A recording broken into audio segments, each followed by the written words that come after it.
Hello and welcome to Ostpolitics Studio. I'm Natso Beridze, joined by my colleague Bizina Lebanidze.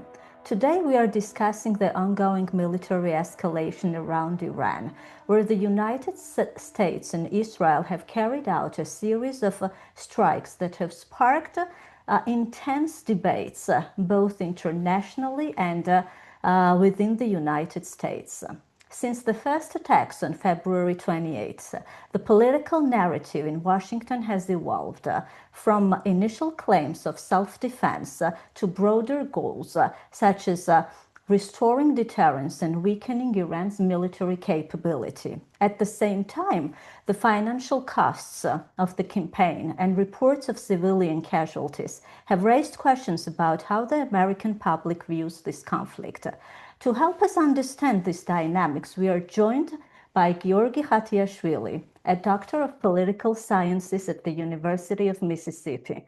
Dr. Khatiashvili studies U.S. politics and foreign policy, and today he will help us understand how Americans perceive the unfolding situation. Giorgi, welcome to the program. Thank you for having me. Giorgi, let us start with the U.S. administration. Since the start of the conflict, administration has largely framed the strikes as a limited military operation. But the scale of the campaign, including reports that the first 6 days alone cost more than $11 billion, suggests something bigger. So how do American people perceive what is happening in Iran right now? Do they see it as a limited operation or as the beginning of a broader war? First of all, thank you for having me. So far, all the limited survey data we have indicates that war is not popular. At least the majority of Americans do not support this war. However, whether it's only beginning or just a limited operation depends on obviously, there is not much support for ground invasion, even among Republicans. Yeah, Trump was elected on the promise that we're gonna end all the foreign involvements. And that's why we observe nowadays a bit rupture within the Republican base, at least the far-right Tucker Carlson and some major conservative voices openly and vehemently object to this war. And that's, one could argue, is also an Iranian strategy in the sense that if the gas prices continue to climb up, this war will become more and more unpopular within the United States and more painful. So whether Trump has a stomach for escalation, including a ground invasion, depends, first of all, obviously on strategic and military necessities and circumstances. There are not enough soldiers, currently in the region to escalate, and even it will require at least 150,000. Invasion of Iraq was 200,000, if I remember it correctly, and Iran is much larger than obviously Iraq. And secondly, there is no domestic political support so far for the ground invasion, even for war. As we know, at least democratic leadership is opposed. The limited survey data we had tells us that at least majority of Americans, it may be like 40% outmost that support this operation. And then if the gas prices continue to rise in an election year, for Republicans, it will be very painful to mount a ground invasion or even escalate beyond the airstrikes. Thank you, Giorgi, for being with us today. So you mentioned Tucker Carlson and some critical voices. So I want to zoom in on this question. Are there the different camps within the U.S. administration itself? for instance, I know pro-war versus pro-de-escalation camp. So it is often mentioned that, for instance, J.D. Vance was quite critical before the beginning of operation. There are also people such as Jeff Colby, for instance, who has long advocated for more parsimonious use of US military and for the Asia pivot. So do you see the different camps within the US administration itself? And if there are those different camps, do they have some agency, some voices, or is everything decided unilaterally by the president?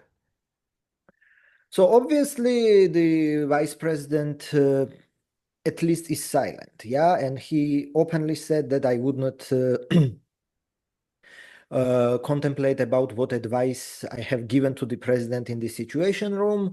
The understanding of the media, newspapers are that at least Vance was not, as Trump said, yeah, he was not enthusiastic about this campaign.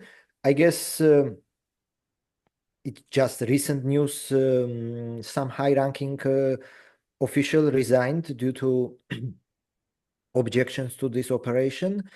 But beyond that, I guess the split is not within the administration. If it's within the administration, it's more like quiet and not pronounced. It's within the Republican camp. Yeah, as I have mentioned, some prominent conservative voices like Tucker Carlson and others think that Trump was elected on the promises of ending this endless wars, and the campaign against Iran is a betrayal of these promises.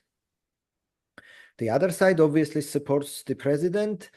How of a deep this rift will be, the time will show, obviously, but at least with the Tucker, it's more pronounced in the sense that he was and is becoming more and more prominent critic of Israel, and that when like from Republican side is quite unusual. Yeah, if we hear a criticism of Israel, it usually comes from the liberals and Democratic camp and the left. Having such a prominent right-wing voice criticizing Israel is a bit unusual for American political environment currently. Giorgi, thank you. Can you help us with the big question? Why did the strikes begin in the first place?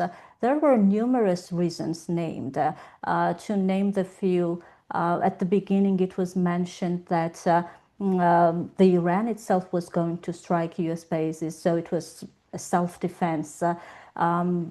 And the reasons have been multiplying. So will you help us understand what really stands behind all of this?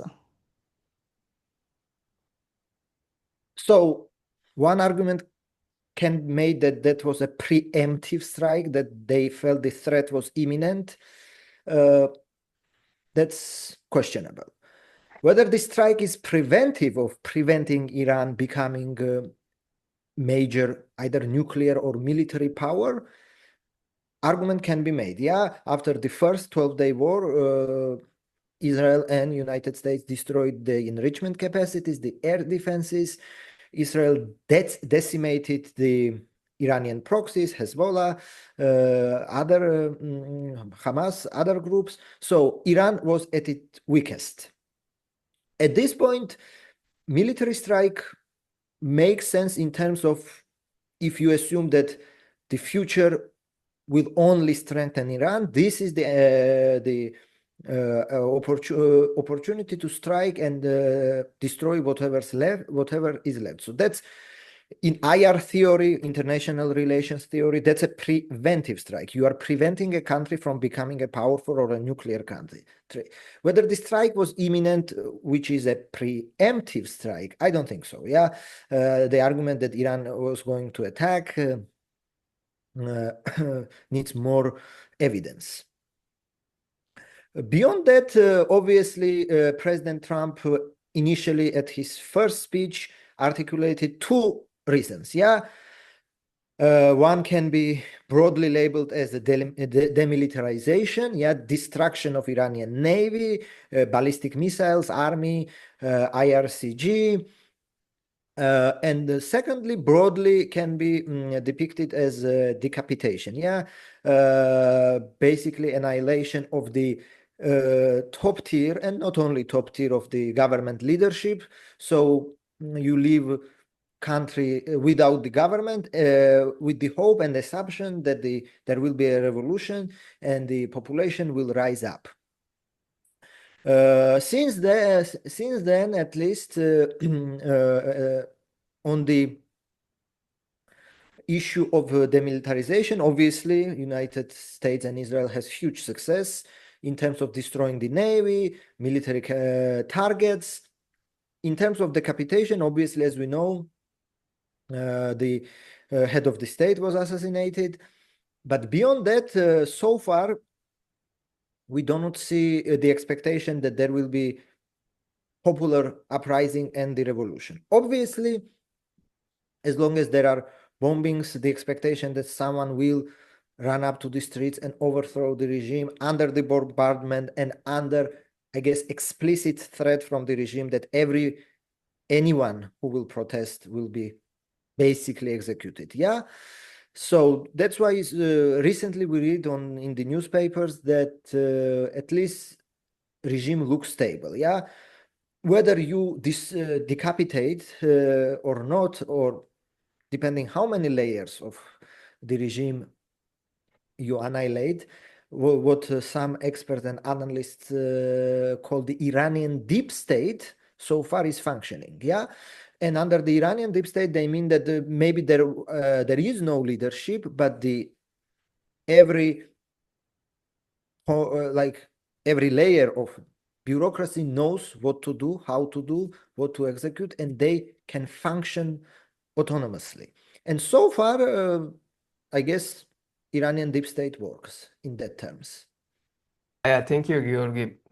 To follow up your last point, it is also one of the main criticisms of the current military operations that you often hear in Europe, that Trump underestimated, or US underestimated, the resilience of Iranian regime.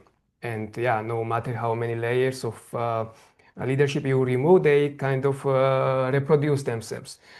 So the regime change does not seem that easy, but at the same time, it was said that this would be the main objective, or the final objective of the operation. So is there any other objective or any other threshold at which US would say that we have achieved now all the objectives and we are disengaging from the conflict, or there is no off-ramp other than regime change in Iran?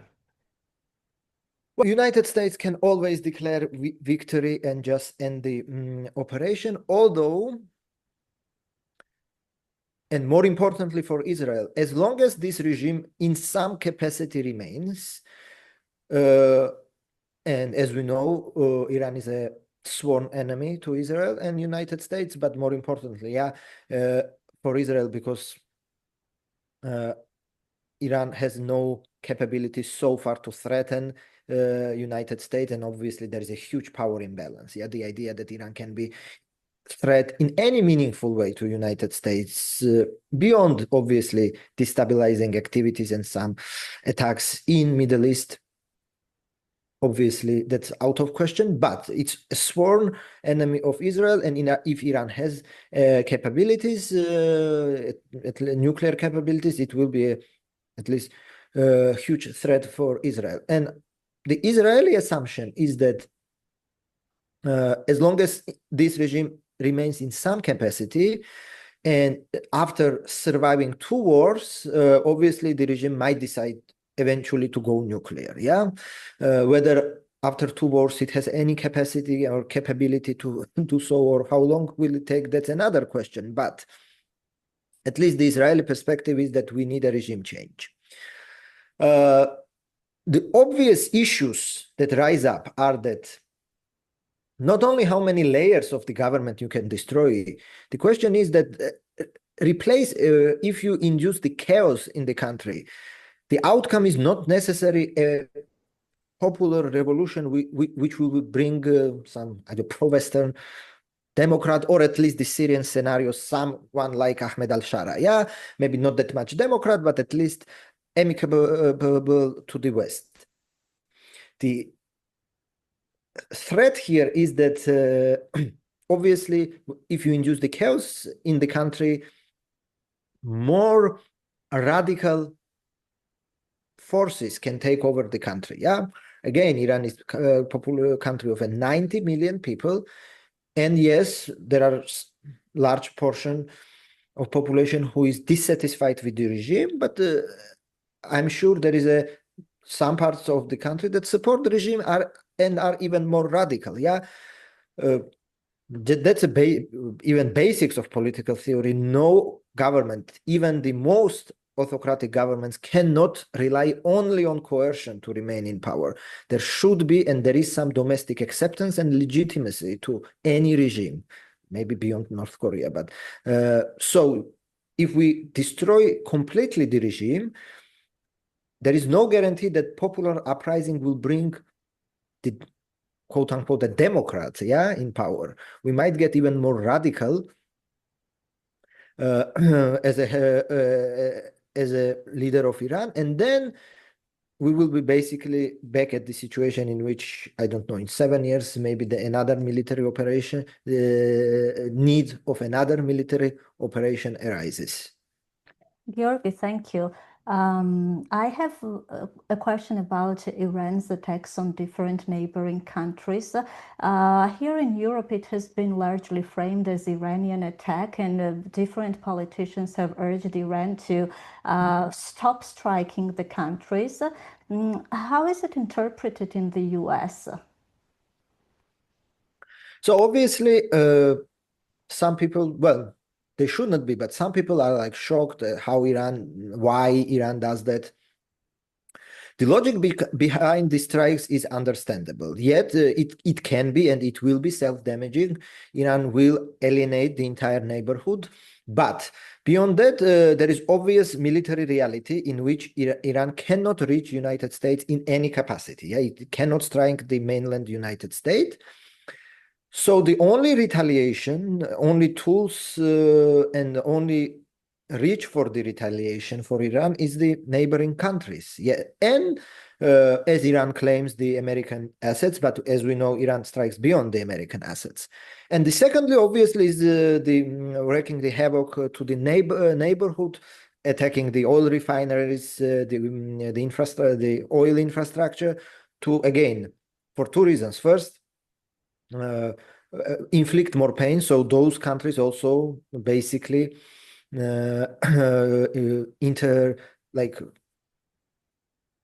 ask Washington to settle for peace.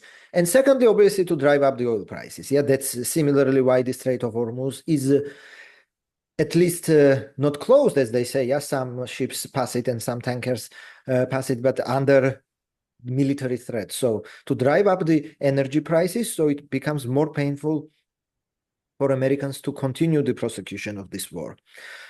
So yes, Iran is attacking neighbors. In long term, obviously, the alienation of own neighborhood might not sound as a prudent strategy, but at this point, that's the only tool, not maybe only, but that's how Iran sees, that's the way Iran sees how to prosecute this war, yeah? Because basically power of the powerless, yeah? Iran does not have an air force. Iran's, or whatever it was destroyed. Similarly, the Iranian Navy is decimated. So how you conduct a warfare when you are a weaker side with limited capabilities, yeah? So it's drone strikes and some ballistic missiles, which again, some are destroyed and Iran burns through their stockpile of ballistic missiles. So an Iranian side choose, obviously, this strategy of attacking the neighbors. Is it paying off in terms of obviously creating an energy crisis? Yeah, as we know, the oil was what, $65 under the $60, and now it was $92, $95. And Americans already at the gas pump feel the increase in prices. Whether that's short term or long term, as they say, jury is out.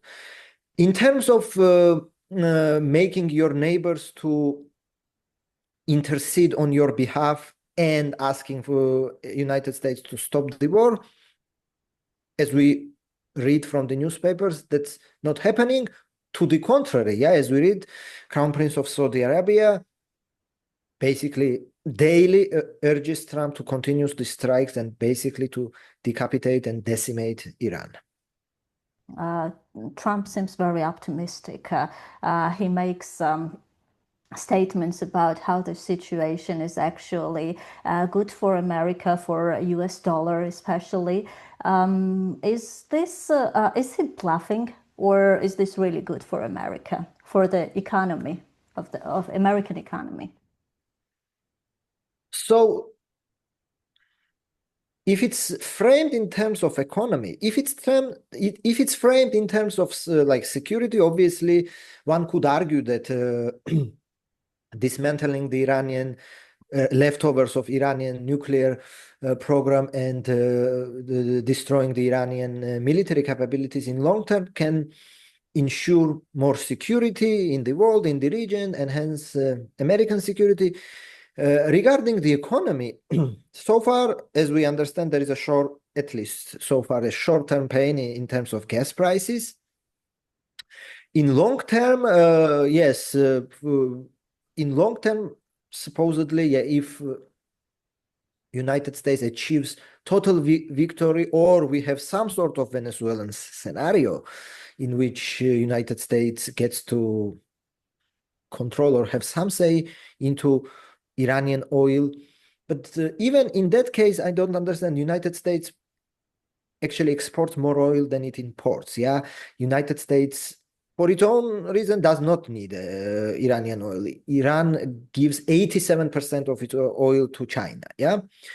On the other hand, some senators have said that if Americans end up controlling Iranian oil, combined with Venezuela, that's in the United States, that's what 31% of oil production or something. So again, strategically, that's maybe very helpful.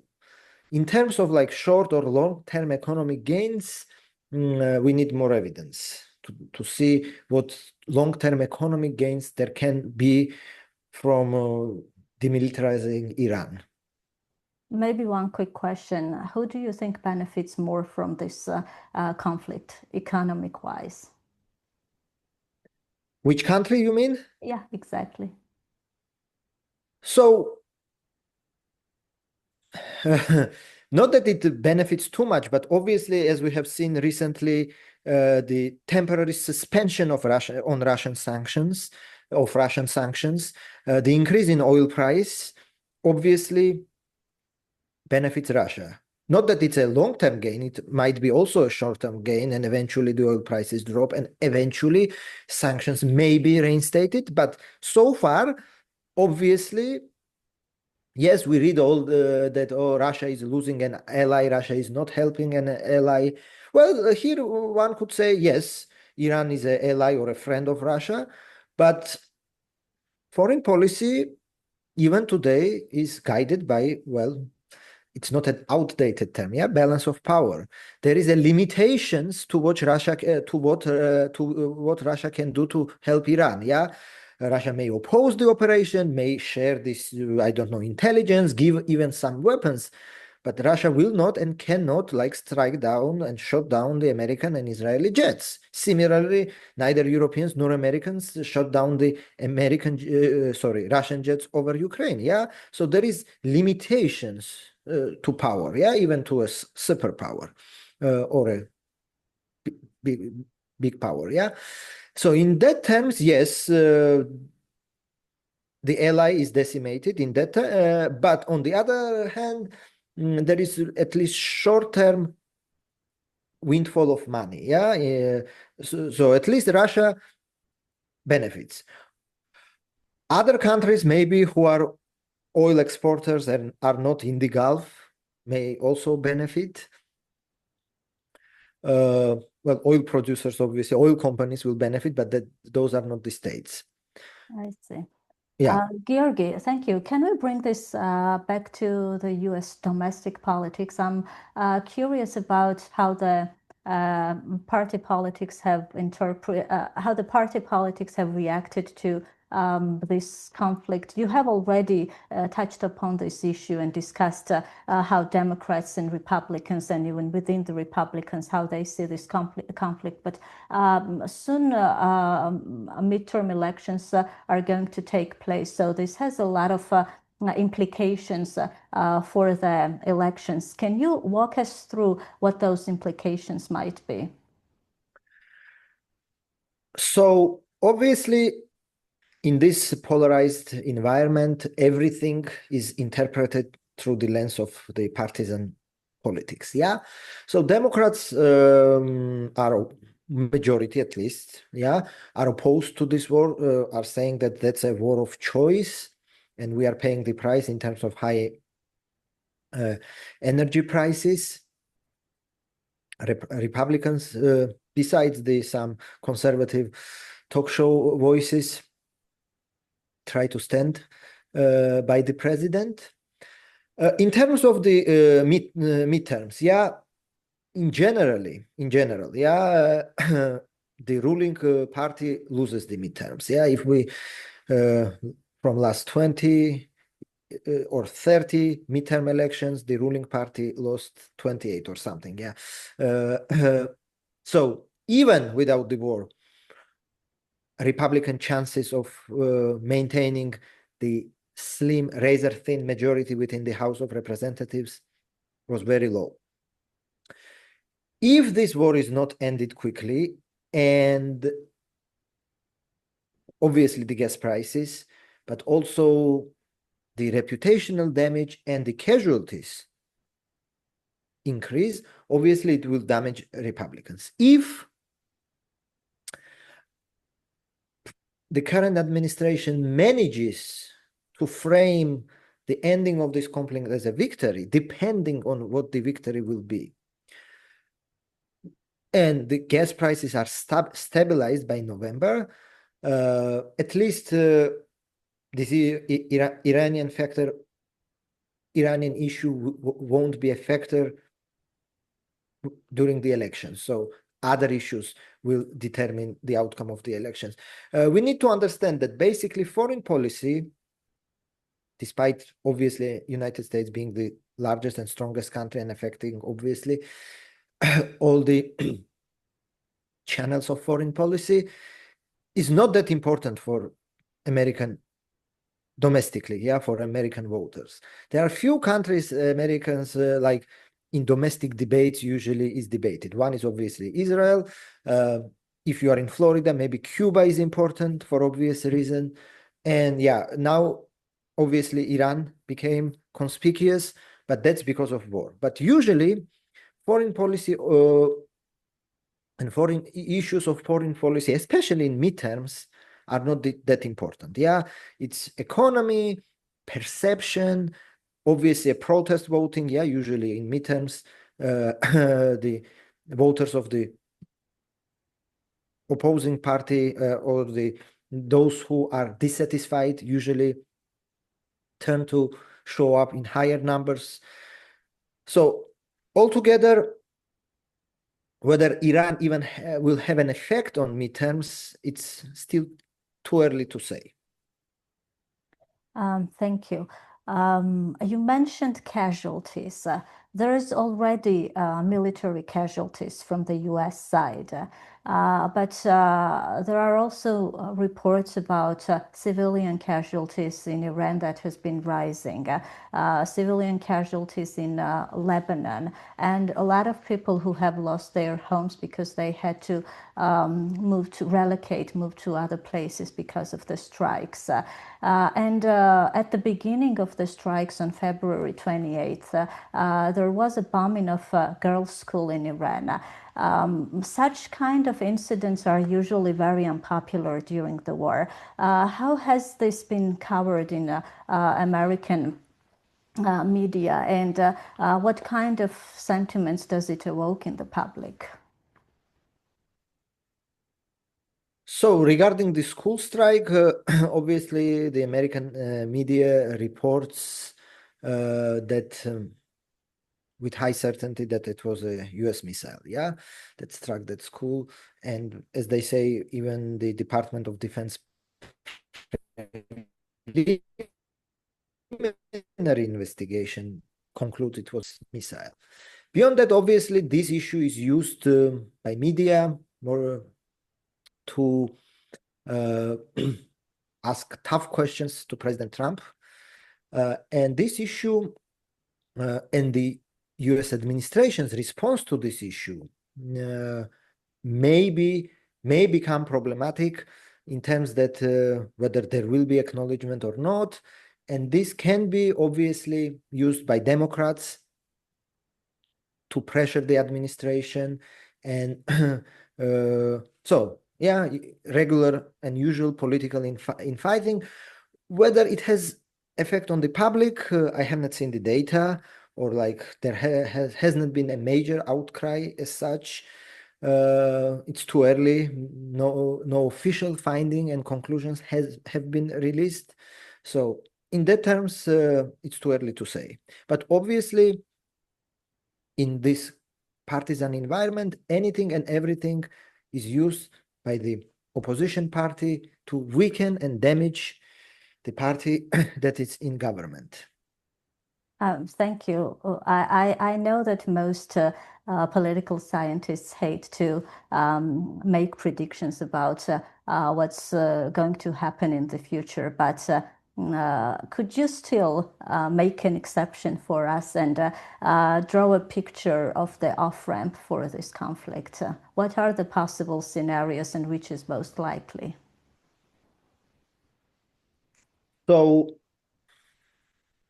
in my humble opinion, I do not see a pathway in which the Iranian regime collapses. Yeah, as I have said, you can decapitate, you can destroy many layers of government, but basically within Iran,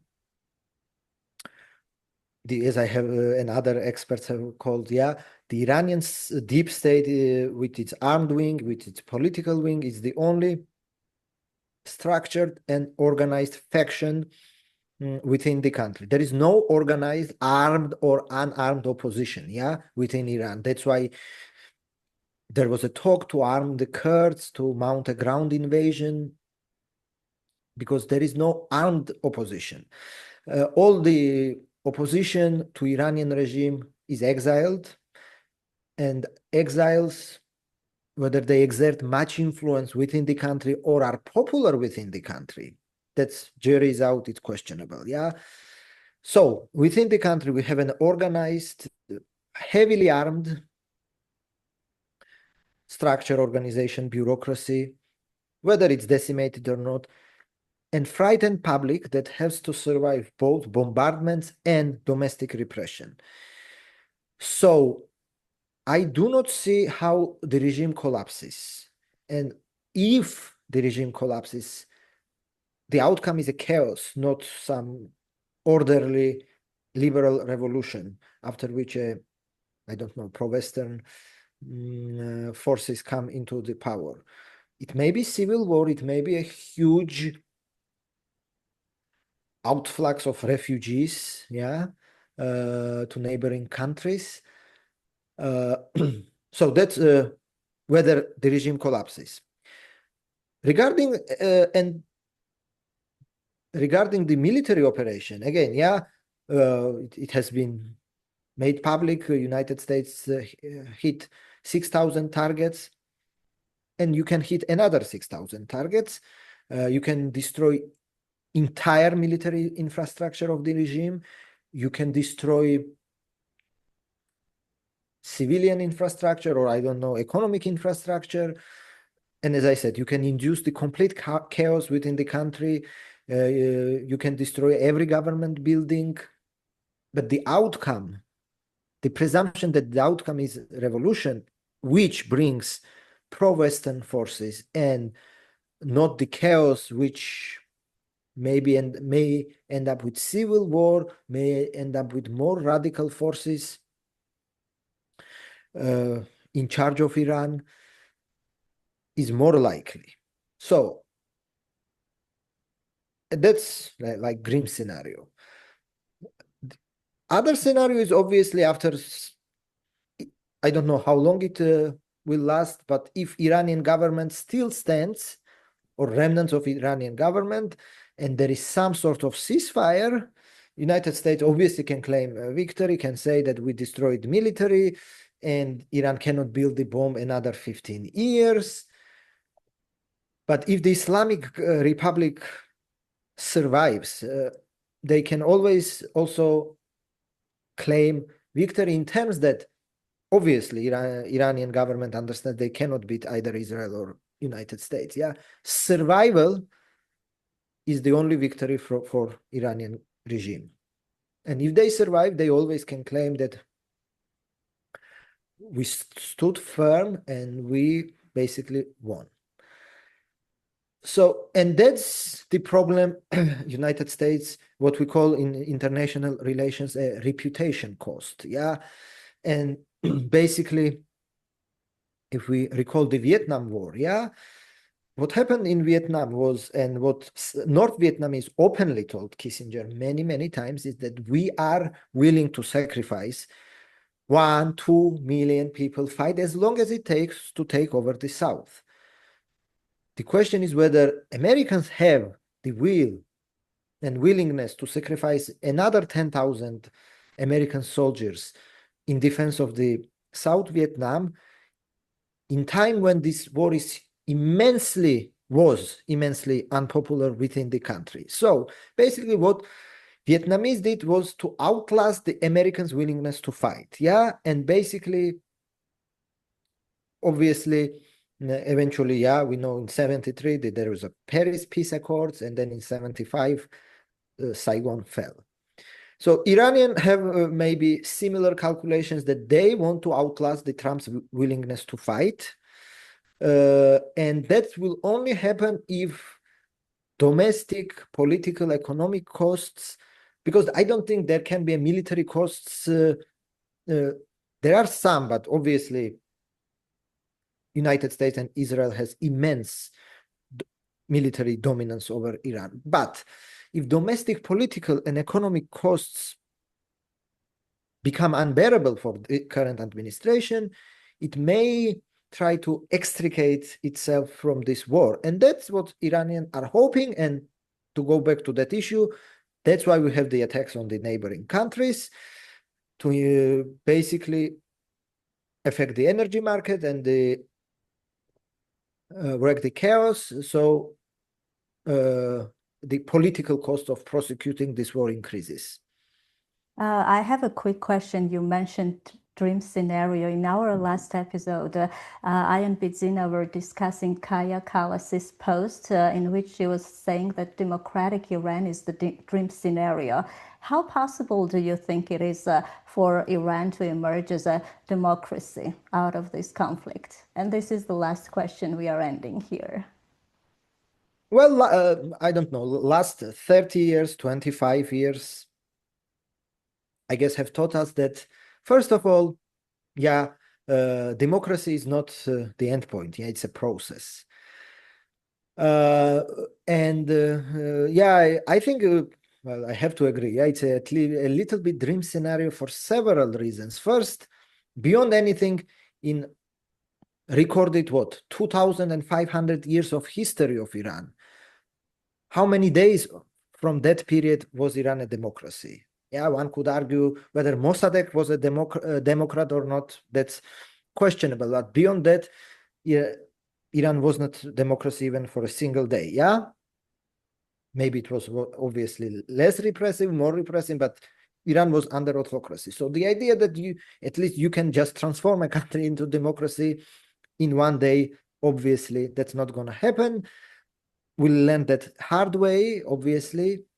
Iraq, beyond anything. So outcome of this conflict may be destruction of the regime, revolution. And again, if revolution happens, whether the more radical forces emerge, civil war commences,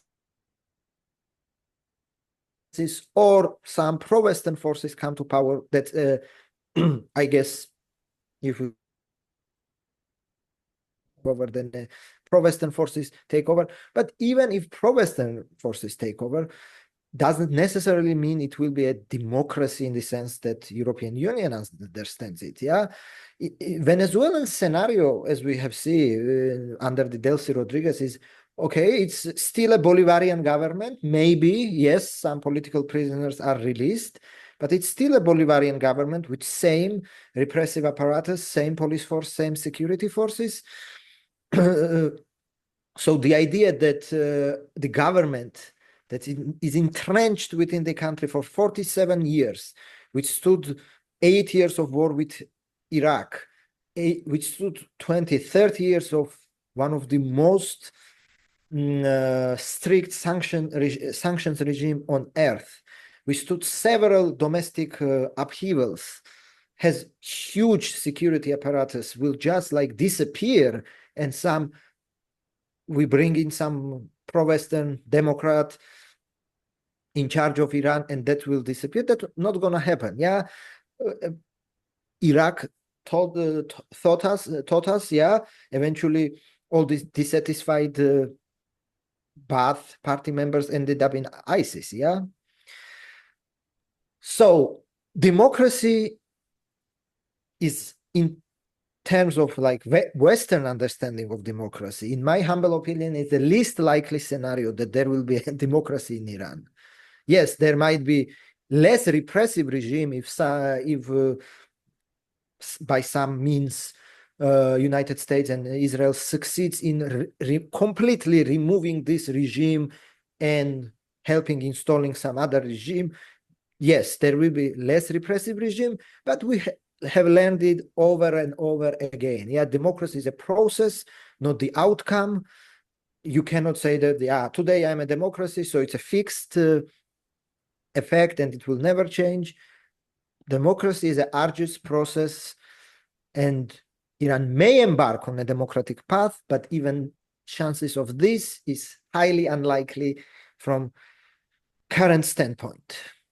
I see. Thank you, Giorgi, for this very insightful conversation. We are very lucky to have you on our program. We will end on this. Thanks to the listeners who have found time for this program as well. So we will be back. Thank you.